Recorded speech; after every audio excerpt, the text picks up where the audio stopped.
नमस्कार, खबर 10 में आप सभी का स्वागत है। मैं हूं आपके साथ सृष्टि शुक्ला। रुक करते हैं खबरों का। चंडीगढ़ में कृषि मंत्री जेपी दलाल ने राज्यपाल बंडारू दत्तात्रेय से मुलाकात की। जेपी दलाल भिवानी में आयोजित होने वाले राज्य स्तरीय पशु मेले के उद्घाटन करने के लिए निमंत्रण देने के लिए पहुंचे थे। वहीं इस मौके पर राज्यपाल ने कहा कि उन्हें खुशी है कि हरियाणा कृषि और पशुपालन के मामले में देश का अग्रणी राज्य है। इसके साथ ही राज्यपाल ने कहा कि कृषि और पशुपालन प्रदेश की अर्थव्यवस्था की रीढ़ है। सरकार भी किसान कल्याण की गतिविधियों को बढ़ाने के लिए नियंत्रण कार्य कर रही है। वहीं उन्होंने कहा कि मत्स्य पालन और पोल्ट्री व्यवसाय भी प्रदेश की अर्थव्यवस्था में महत्वपूर्ण भूमिका निभा रहा है।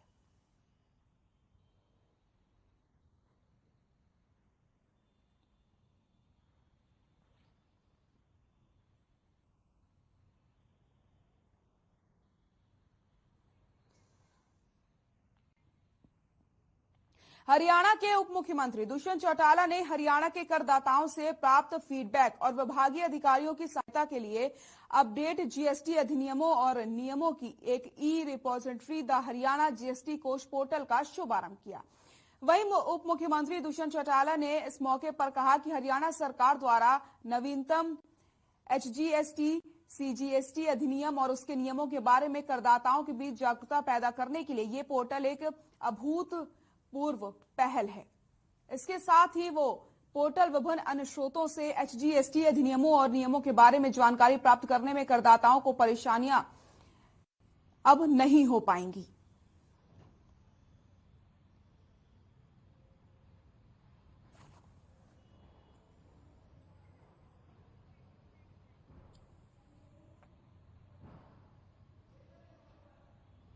चंडीगढ़ में मुख्यमंत्री मनोहर लाल की अध्यक्षता में कैबिनेट की बैठक का आयोजन किया गया। इस बैठक के दौरान कई अहम मसलों पर चर्चा की गई। बैठक के बाद सीएम मनोहर लाल ने प्रेस कॉन्फ्रेंस करते हुए बताया कि इस बैठक में 28 एजेंडों पर चर्चा की गई है। वहीं हरियाणा सरकार के 2022 के बजट सत्र की तारीखों पर मुहर लग गई है। पत्रकारों को संबोधित करते हुए सीएम ने बताया कि इस बार का जो बजट सत्र है 2 मार्च से प्रस्तावित होगा, जिसके लिए विधानसभा स्पीकर और गवर्नर साहब को प्रस्ताव भेज दिया गया है।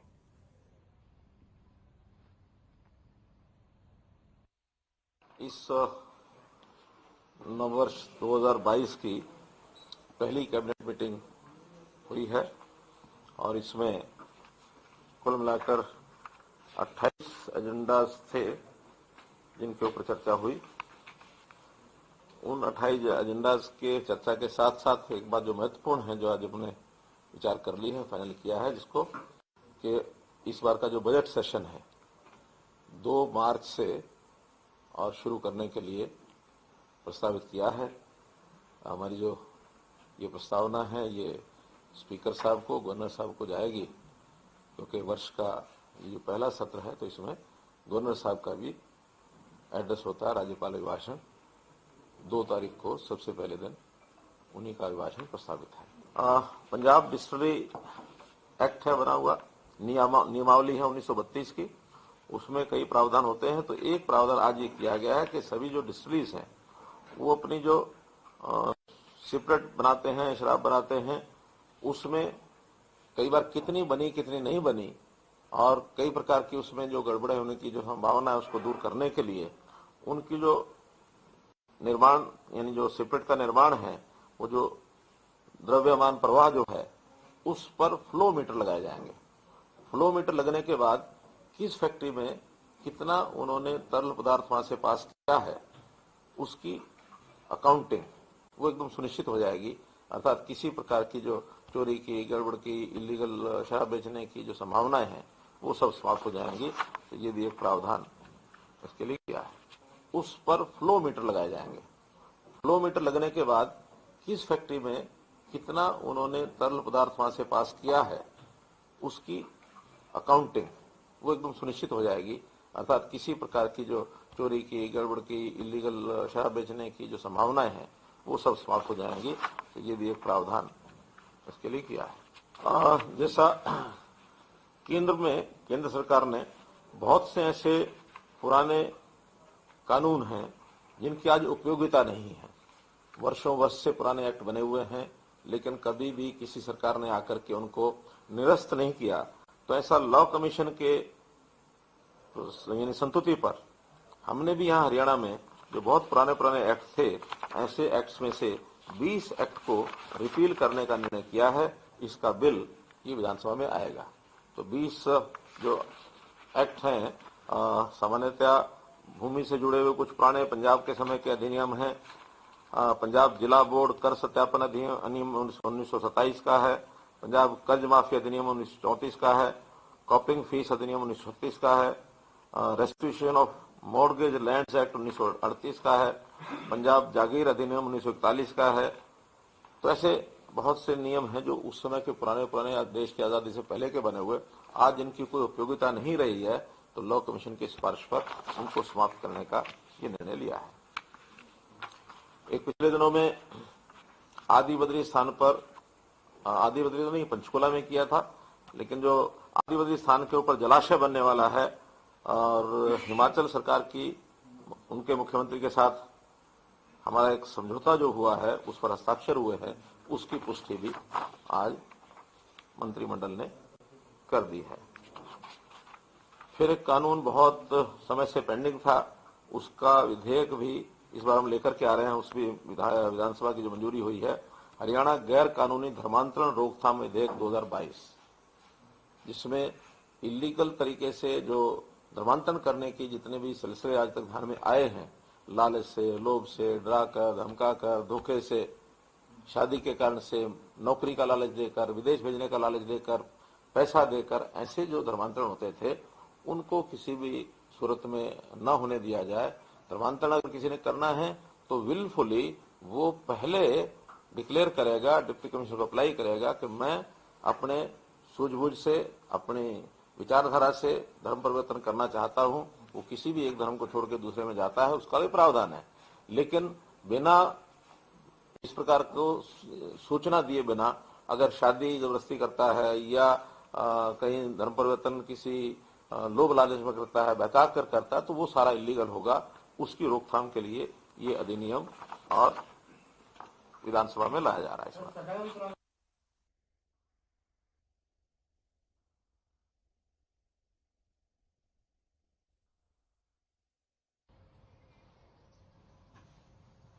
सीएम मनोहर लाल एक दिन के दौरे पर रोहतक पहुंचे, जहां उन्होंने पंडित नेकीराम शर्मा की प्रतिमा पर माल्यार्पण करके उन्हें नमन किया। साथ ही साथ पंडित नेकीराम शर्मा राजकीय महाविद्यालय में नवनिर्मित मैथ्स लैब का उद्घाटन किया। सीएम ने राज्य स्तरीय विज्ञान प्रदर्शनी का अवलोकन किया। साथ ही साथ प्रदर्शनी में मौजूद विद्यार्थियों से भी सीएम ने संवाद किया। सीएम ने अपने संबोधन में कहा कि जीवन के विकास में शिक्षण संस्थानों का अहम योगदान है। सीएम ने पंडित नेकीराम शर्मा महाविद्यालय की पुराने दिनों की याद साझा की। पुराने दिनों को याद करके भावुक हुए सीएम मनोहर लाल और उन्होंने कहा कि छात्र के रूप में इसी परिसर में खेले हैं और एनसीसी की परेड में भाग लिया था। सीएम ने कहा कि मेरा सौभाग्य है कि जहां कभी पढ़ा था वहां मुख्य अतिथि के रूप में पहुंचा हूं।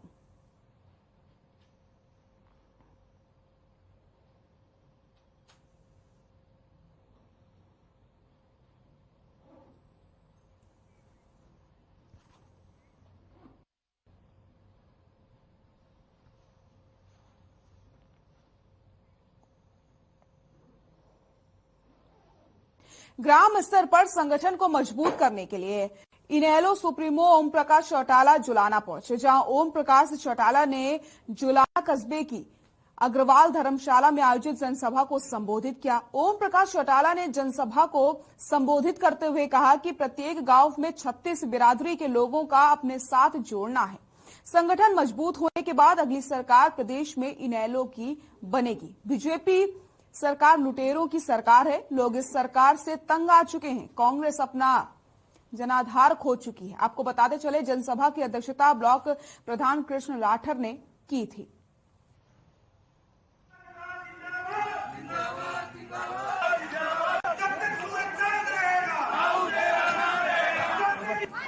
तो बीजेपी सरकार लुटेरी की सरकार है। जुलाना पहुंचे ओम प्रकाश चौटाला ने यह बयान दिया और कांग्रेस पर भी उन्होंने वार किया है और साफ तौर पर उन्होंने कहा है कि संगठन को मजबूत करते हुए अगले बार इनेलो की ही सरकार बनेगी।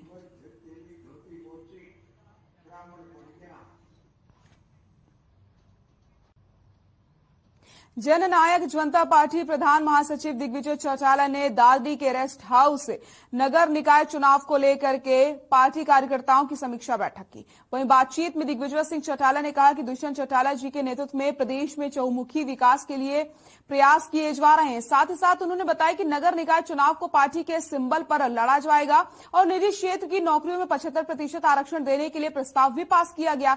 वहीं आंगनबाड़ी वर्कर की मांगों पर बोलते हुए कहा कि आंगनबाड़ी वर्कर भी सेवा का कार्य कर रही है और सरकार आंगनबाड़ी वर्कर की सभी मांगों को जल्द ही पूरा करेगी।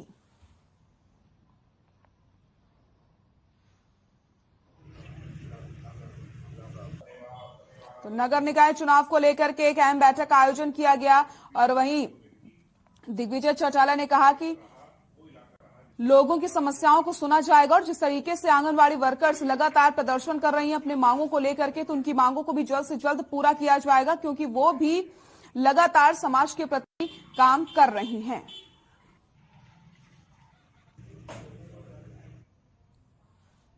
वक्त हो चला एक छोटे से ब्रेक का, जल्द हाजिर होते हैं।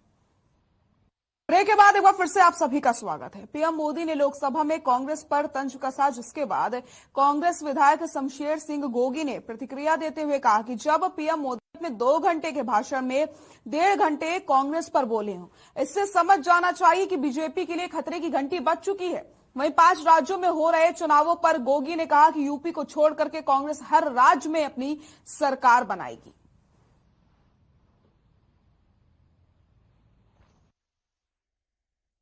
देखो, मैं तो बड़ा खुश हूं कि अपने आप को शेर खां कहने वाला प्रधानमंत्री राहुल गांधी के भाषण से डर गया और कांग्रेस की ताकत को उसने एक्सेप्ट किया है, गांधी परिवार की ताकत को उसने एक्सेप्ट किया है और 2 घंटे के भाषण में 1.5 घंटा वो कांग्रेस और राहुल गांधी भी बोलता रहा। तो इसका मतलब ये है कि खतरे की घंटी बज चुकी है और मोदी जी को ये समझ आ गई कि ये कांग्रेस तेरे को अब यहाँ प्रधानमंत्री के तौर पे रहने नहीं देगी। किसी भी तरीके से आगे बीजेपी का जो है वो चांस नहीं है। ये कल के भाषण से साबित हो गया। पंजाब की बात करें सर, तो पंजाब में क्या कुछ समीकरण बनते हुए नजर आ रहे हैं? देखो, मैं तो आपको पूरा बता देता हूँ। पंजाब में कांग्रेस बनेगी, उत्तराखंड में कांग्रेस बनेगी और 2 छोटी छोटी स्टेटें हैं वहां भी कांग्रेस डायरेक्ट फाइट में है। एक यूपी को छोड़ के 4 जगह कांग्रेस का प्रदर्शन आपको पहले से बेहतर मिलेगा और 2 जगह तो मैं गारंटी के साथ कह सकता हूं जहां की मेरी पर्सनल जानकारी बहुत ज्यादा है, पंजाब और उत्तराखंड। यहां तो कांग्रेस की सरकार 100% बनेगी।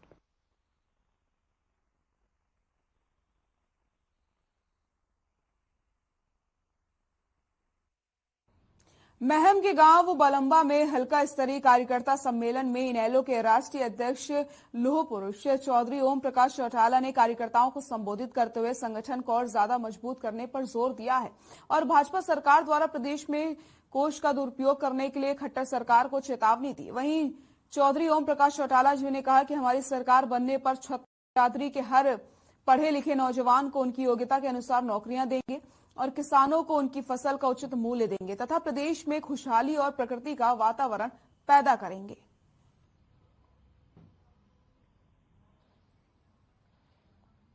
संगठन को मजबूत करने पर जोर दिया है। महम पहुंचे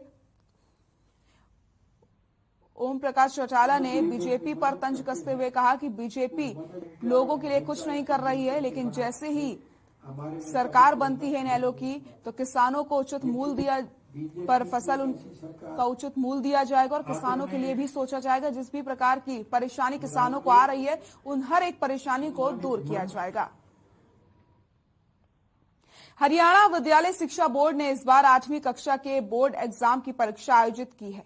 वहीं बोर्ड ने इसके लिए सभी तैयारियां पूरी कर ली हैं। बोर्ड ने इसके लिए अब इनरोलमेंट की तारीखों का ऐलान भी कर दिया है। संदर्भ में बोर्ड चेयरमैन डॉक्टर जंगबीर सिंह के प्रेस वार्ता करके जानकारी देते हुए बताया कि शैक्षणिक सत्र के लिए कक्षा 8वीं के छात्रों को इनरोलमेंट आवेदन ऑनलाइन भरने के लिए तिथियां निर्धारित कर दी गई हैं। साथ ही साथ 8 फरवरी से छात्र ऑनलाइन आवेदन कर सकते हैं।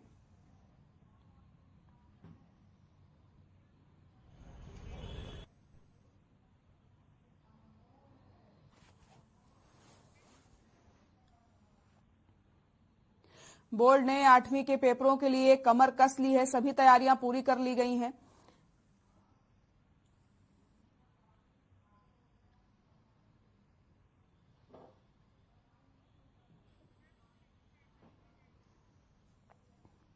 हरियाणा सरकार के आदेश पर जिला प्रशासन राजस्व विभाग के 9 तहसीलदार, 5 रजिस्ट्री क्लर्क और 24 पटवारियों को सर्विस रूल 7A के तहत नोटिस जारी करके चार्जशीट दाखिल की गई। बता दें आपको, जहां तहसीलदार, नायब तहसीलदार और रजिस्ट्री क्लर्क और पर आरोप है कि उन्होंने बिना ही डीटीपी की अनुमति के 3 अप्रैल 2017 से 13 अगस्त 2021 तक जमीन की रजिस्ट्री की थी। वहीं पटवारियों पर आरोप है कि उन्होंने बिना किसी अनुमति के भूमि की प्रकृति में बदलाव कर दिया है। जानकारी देते हुए कैथल के उपायुक्त ने बताया कि इन सभी अधिकारियों और कर्मचारियों को कल से नोटिस देना शुरू कर दिया जाएगा।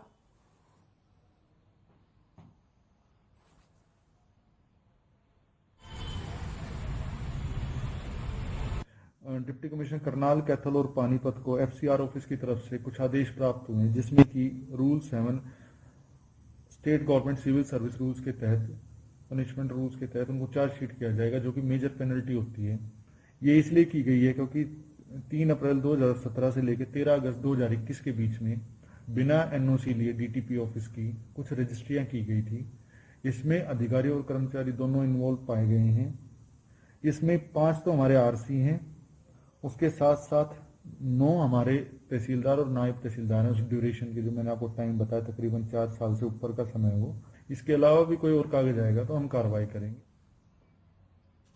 और करनाल से इस वक्त की बड़ी खबर आपको बता देते हैं, जहां पर असंध रोड पर पियूथ टोल प्लाजा के पास बड़ा सड़क हादसा हो गया। आपको बताते चले, ओवरलोडेड धान से भरे ट्रक ने पुलिस गाड़ी को जोरदार टक्कर मार दी है। करनाल से बड़ी खबर आपको बता रहे हैं, तेज रफ्तार ट्रक ने पुलिस की गाड़ी को मारी टक्कर। पुलिस की गाड़ी के परखच्चे उड़ गए हैं। हादसे में एचसी सुरेन की दर्दनाक मौत हो गई है और एसआई मुकेश की हालत गंभीर बनी हुई है।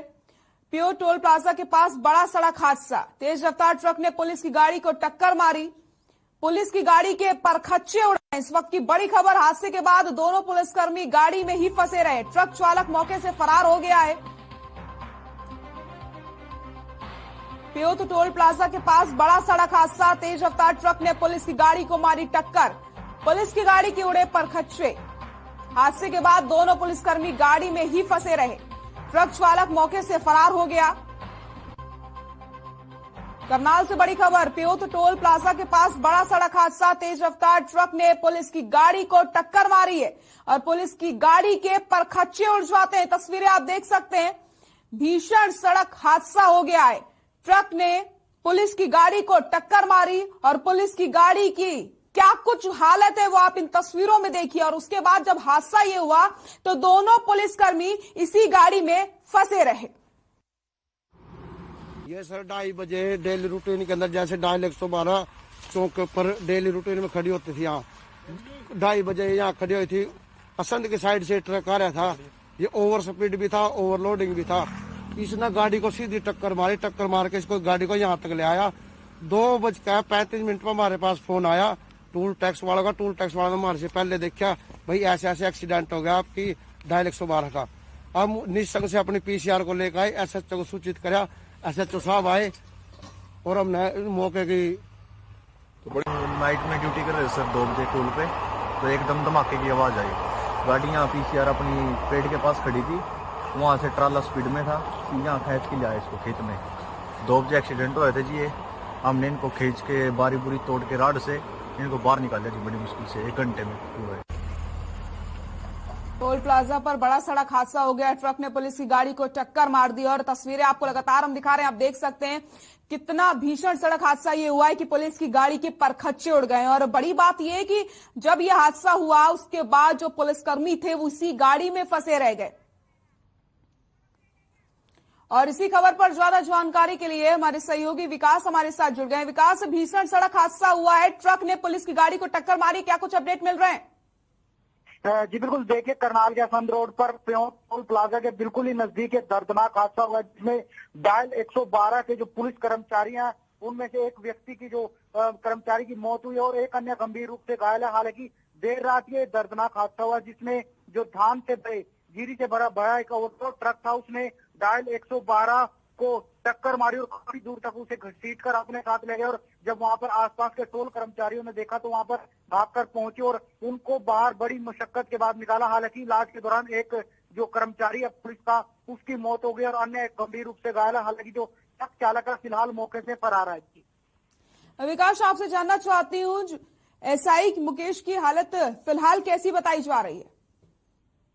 जी बिल्कुल, हम आपको बता दें कि जो एक कर्मचारी की तो मौत हो चुकी है। हालांकि जो दूसरा कर्मचारी है वो गंभीर रूप से फिलहाल घायल है और उसका इलाज एक निजी हॉस्पिटल में फिलहाल चल रहा है। जो पुलिस की तरफ से टीमें भी बना दी गई, क्योंकि ड्राइवर है वो ट्रक का मौके से फरार हो गया और जो उसके चेक किए जा रहे हैं उसके मालिक और ड्राइवर तक पहुंचने का प्रयास किया जा रहा है। जी बहुत बहुत शुक्रिया विकास तमाम जानकारी के लिए आपका। तो हादसे में एसआई गंभीर रूप से घायल हो गए हैं और लगातार यहां पर जो ट्रक ड्राइवर है उसका पता लगाने की कोशिश की जा रही है। फिलहाल आपको बता दें, टोल प्लाजा पर यह दर्दनाक हादसा हुआ। ट्रक ने पुलिस की गाड़ी को जोरदार टक्कर मारी, जिसके बाद गाड़ी के परखच्चे उड़ जाते हैं और हादसे के दोनों पुलिसकर्मी इस गाड़ी में ही फंसे रहते हैं। लोहारू के हरियावास गांव में खेत में बन रहे मकान में एक सोए हुए युवक सुरेंद्र की तेज धारदार हथियार से वार करके हत्या कर दी गई। युवक के शरीर पर जगह जगह हथियार से घाव के निशान मिले हैं। वहीं पुलिस ने मृतक के पिता राजेंद्र सिंह की शिकायत पर अज्ञात लोगों के खिलाफ हत्या का केस दर्ज कर लिया और शव को पोस्टमार्टम के लिए भिजवा दिया गया है। जानकारी के लिए बता दें कि मृतक जन स्वास्थ्य विभाग में डीसी रेट पर ऑपरेटर लगा हुआ था।